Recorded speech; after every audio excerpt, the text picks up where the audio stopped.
soldering, cutting, flux burning off. And before we go any further, this demo is a cotton ball soaked in mineral oil. All of this smoke is non-toxic. Real solder fumes contain lead, so we're going to fix it. I'm the adult developer. Let's get started.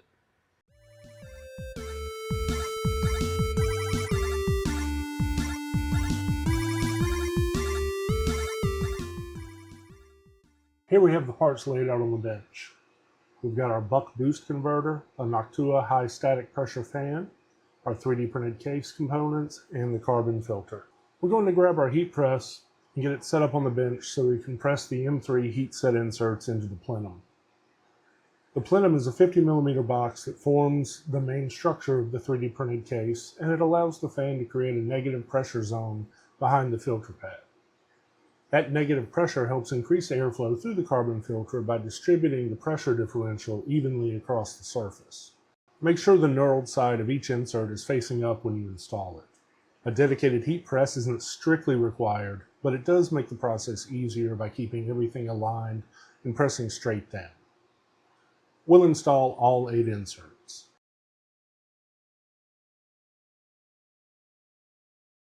With the inserts installed, we can move on to the rest of the assembly. Before mounting it, we'll do a quick test. Connect the ground wire from the converter to pin 1 and the 12-volt line to pin 2. This lets us confirm the airflow direction before final assembly.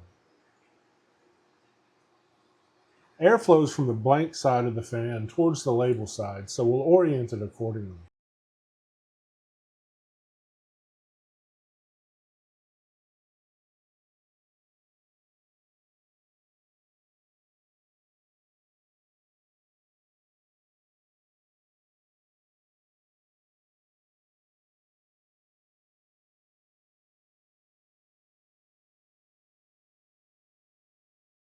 Using a long-handled driver and M3x16 screws, we'll attach the fan casing to the plenum.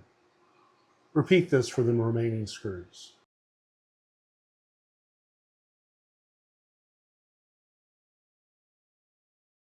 Once that's done, we'll flip the assembly over and attach the front grill that holds the carbon filter pad using M3x12 screws.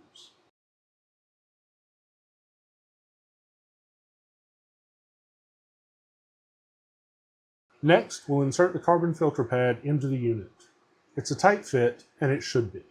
This particular pad's a little wide, so we use a snap knife to trim about 5mm off one side to make the installation easier. These pads are inexpensive and readily available on Amazon. I'll include a link in the description below. Now we'll install the 3D printed cover for the filter grill.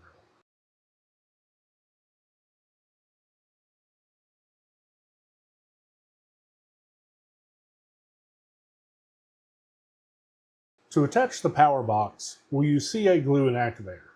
First, spray the activator onto the mounting studs on the assembly, then apply glue to the mounting holes in the box. Press it into place for a few seconds and it's bonded. Back at the heat press, we're installing 4 M2 heat set inserts to mount the box lid. 4 M2x10 screws will hold the lid in place.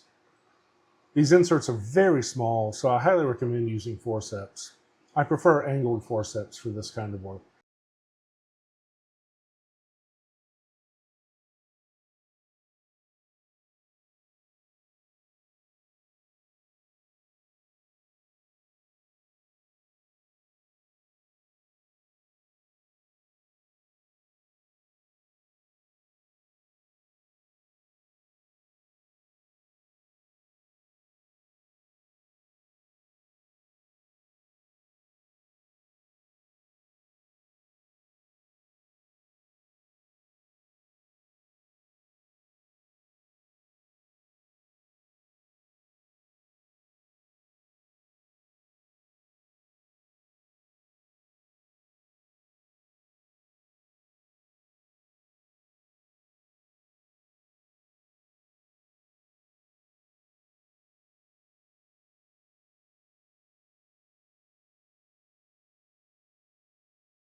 With the inserts installed and the converter board placed into the case, we can attach the lid.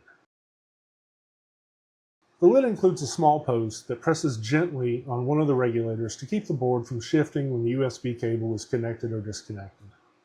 There's also a printed insert that presses the button inside the case. Make sure to insert the button into the lid from the underside with the wider part facing down. Hold it in place while installing the lid. It'll fall out otherwise.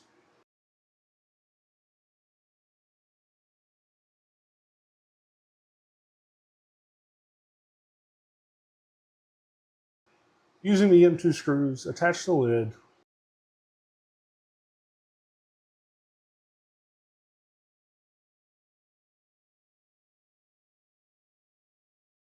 plug in the USB cable, and enjoy your new fume filter.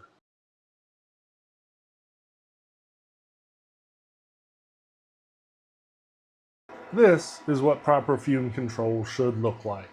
Clean air right where you're working. All the parts, files, and links are in the description below. Thanks for watching. If you liked the video, hit the like button, subscribe for more videos, and click that notification bell so you'll be notified when the next video drops. I'm the Adult Developer. Have a fantastic day.